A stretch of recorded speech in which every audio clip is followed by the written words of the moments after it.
Welcome back to SOS. I'm BA. I'm working today to get the garden going, and I've got to measure all this out. And I'm just going to do the best I can trying to get this to where it's a decent size and it's not too hilly, because this little, it's kind of like a side slope, but it's better than trying to put it anywhere else. It's just easier access to it to be able to put it here. Whereas if I put it further out that way, then I'm going to have to hike it every day just to go check on it, and I don't want to have to do that. I want it to be close and be able to work on it. But we're going to go through. Yesterday it was raining all day, but we went through all of our seeds, and I'm going to show all that, and we're going to try and get this stuff laid out and marked. I will be fencing this thing, and we're going to go 10 feet, so we got to keep the deer out. And I'm going to be building some barriers to keep the coyotes and everything else out of it. So I'll show all that as well as I get through this thing. But hopefully you guys can kind of enjoy our goofballness today and see us put together our garden.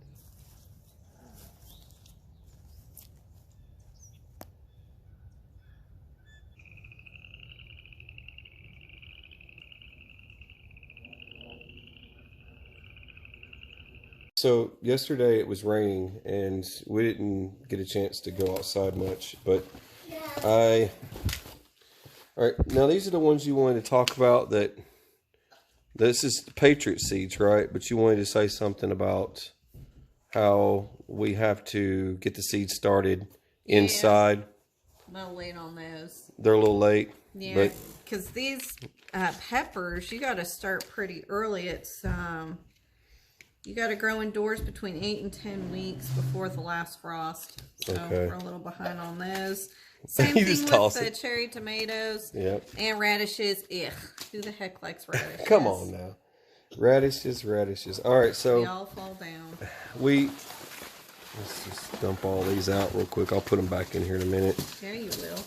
Cleaning this up, bro. Dirty my table. All right, some of these are Patriot seeds because we wanted to try them out. I got golden wax beans and stuff like that. These are things we can all plant. So the onions are pretty easy. I'm going to get to these enchanted mixes here in a minute. But this, along with the carrots, we wanted to do. Kids love carrots. Well, and the bunnies too. Yeah, bunny. Yeah, we're going to have bunnies, so the bunnies are going to like carrots. All right, hang on now, yoo-hoo. All right, there's our sunflowers. Now we're going to be planting these all over the place. We do that every year. We do mammoth and we do this random others. But we have plenty of those, so we can run those pretty far. We're going to have a mammothon. Beefsteak take of the tomatoes always turn out really good. And you got corn.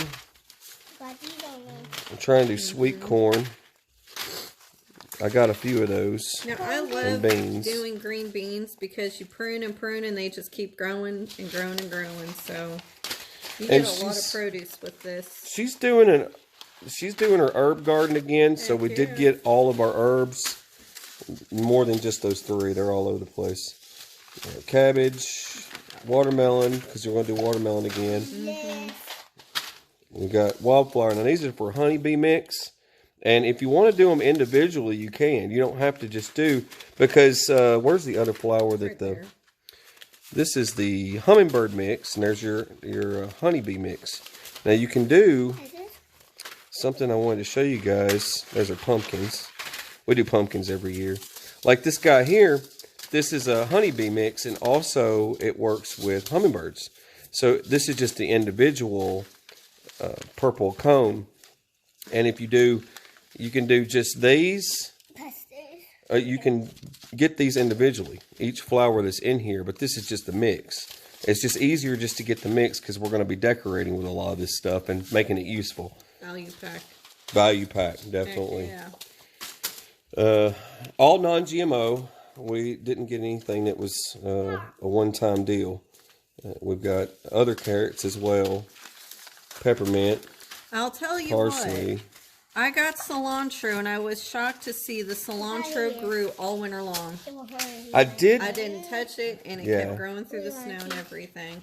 It grew every single time, and once a lot of this stuff right here will grow back. It never died. It just kept growing and growing.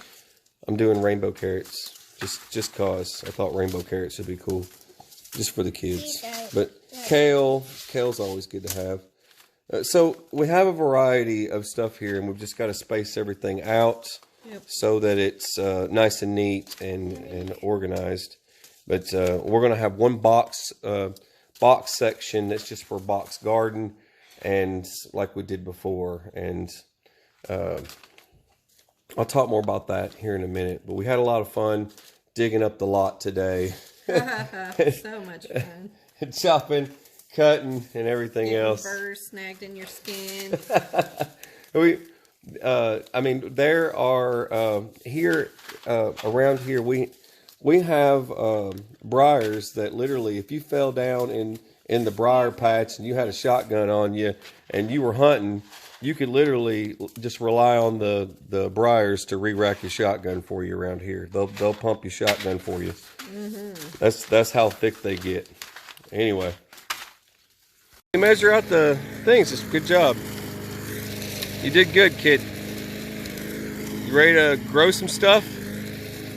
Yep. Okay.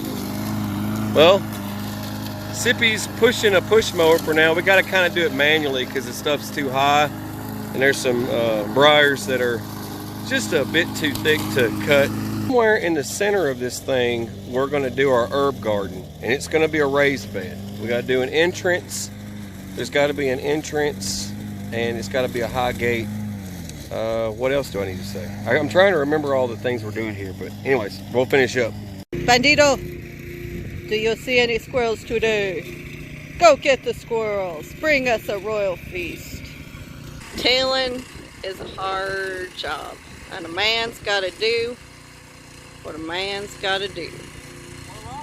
Yeah!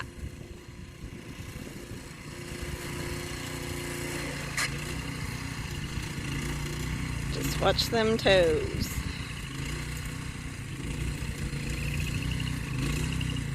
We are on round 2.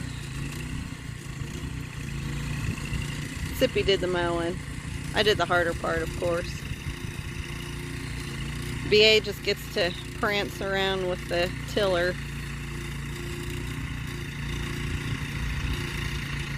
Look at him go.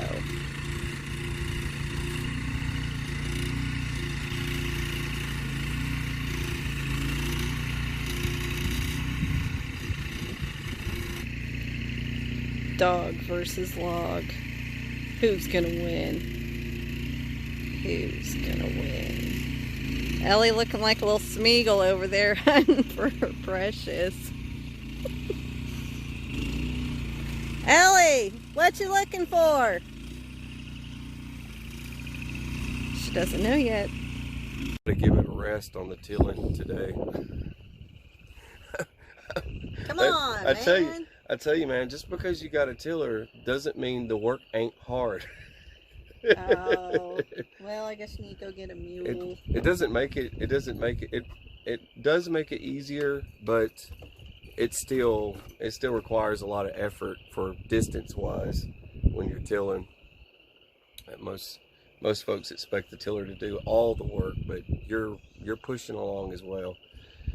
The difference, I guess, that I kind of wanted to bring up here was the difference from city life versus country life. And you guys hear the bullfrogs. This thing is funny. Anytime they are disturbed, they make good defense, because anytime they if there was like a crack of a limb or something out there, they all stop. So you would know instantly if you had a predator in that area. It's nice we go from pit bulls in the back to bullfrogs. I'll Yeah. take it. So in the city, we had box gardens. You guys might remember way back, we had stacks of box gardens, different shapes and sizes. And we even did the low grounds, just standard gardens, and did the fenced in area around that as well. the major difference here is ground breakage. Okay, so the ground is a lot harder to break, but once it's broken, you can dig into it, and that's just a major difference between the prep work of getting set up and being in the city. It required, we had to buy garden soil, we had to buy topsoil, and a lot of things that we had to buy when we lived in the city. Now we don't have to buy any of that stuff anymore, and we can just focus on tearing the ground up and getting it going. So that's helpful. And for us, we're going to have to fence in. We have to keep when we had our other garden in the city, we did get a lot of deer because we were partially country but partially city, so it's kind of on the outskirts there. They kind of focused a little bit on the sunflowers a little bit. We actually didn't get ran down too bad.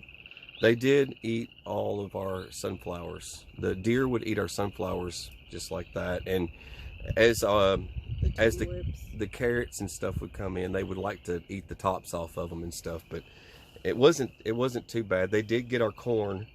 So this year we won't have that problem because we're going to do a 10-foot electric shock. We're going to go 10 feet 90,000 volts with a garden fence of intensity. And we're going to have some neat little tricks for that to keep out all the other critters with some chicken wire and everything else. Tannerite. I'm thinking flaming arrows. I think it's going to be a nice setup because I think it's going to be a war with the deer. We're going to show more. I'm paying them back with my sunflowers that they destroyed. It's on now. You're so ridiculous. Flaming arrows. You're just gonna torch them too while you're at it. Barbecue time. Barbecue. Yeah. We don't get to show everything that happens around here, although we wish we could. It would be pretty interesting. Seeing dog chase off the neighbor's dogs was pretty hilarious. That was like some National Geographic type stuff. I've never seen him that intense. Other than when the mailman shows up, it's just like an insurgent from Afghanistan shows up. You know what I mean? It's like, who is this terrorist? Anyways, he's leaving packages at the door. So, he would not do good on a bomb squad, that's for sure. So I'm digressing. I'm running all over the place with this, but if you're, it's better to have it than not need it, and everyone should have a garden, and that's the main point. And I'm not trying to say, you know, hey, look at me, I'm over here gardening and stuff. It's more like just to show you how you can save money, and it's like CrossFit for one. I mean, it's a lot of work. I think it's worse than CrossFit. It's a lot of work. It's a lot of effort to do all of it. And once it gets going and you see the fruits of your labor, it's definitely beneficial. And can what you can't eat and save it up during the winter time. You got stuff you can take off the shelf and eat up, and keep plenty of jars for canning. I think, you know, mainly what everyone runs out of is lids, because you can't reuse those lids. And you can use reusable lids, but you still have to stock up on more lids for doing your canning, because you're just going to burn through those real quick. And grid goes down or something like that, you don't have enough lids on hand, it's going to be a bummer, because you can continue gardening, but then you have to start staging things in dark areas and salting and things like that, dehydrating. Yep. I think it's just a good experience for us. We've learned a lot. I mean, we can watch other YouTubers and get their tips, but you know, when we get in there and start doing it ourselves and learn how different things grow and how sensitive some fruits are, you know, it's just you learn so much when you just get in there and do it. I could sit and watch somebody else do it and not really learn as much as doing it on hand, and then realizing how much effort that actually took by doing it by myself. With you is helping out, of course. Yeah, learn from our mistakes. In the city, if you can't break ground and you need to do things in the city, you could do something that we have done before. You could do the bucket style garden. You could do buckets, 5-gallon buckets for $5, and you can use garden soil or topsoil, whichever one you choose. Just add some. You need to add some nutrients to it as well. But you could do that type of garden system of buckets, and so you'd be looking at like $5 for the bucket and about $6 to $7 per soil. Depends on what you go with. You could go cheap and do $3 per pack of soil and add the soil to the bucket, and then add your whatever you're going to add to those buckets. Different techniques for that. Just kind of do it around your house, everywhere you got a little space that gets sunlight. And another thing that's unfortunate for some folks, they don't get enough sunlight. They have too many shade trees, and they just don't get enough light in there. Or tall buildings. Ellie, what are you doing? Anyway, but I guess that's really all I had to say on that. I really wanted to just now's the time, and we've been getting beat with rain, and rain stops, we get snow, and then after snow we get rain, and then now we're rolling into this is the first day we've got where the weather's decent, but it's about to flip, and we're about to get rained on the rest of the week. So we had to do what we could today to get as much done, and then the next dry day go back to work on it. Back at that tiller.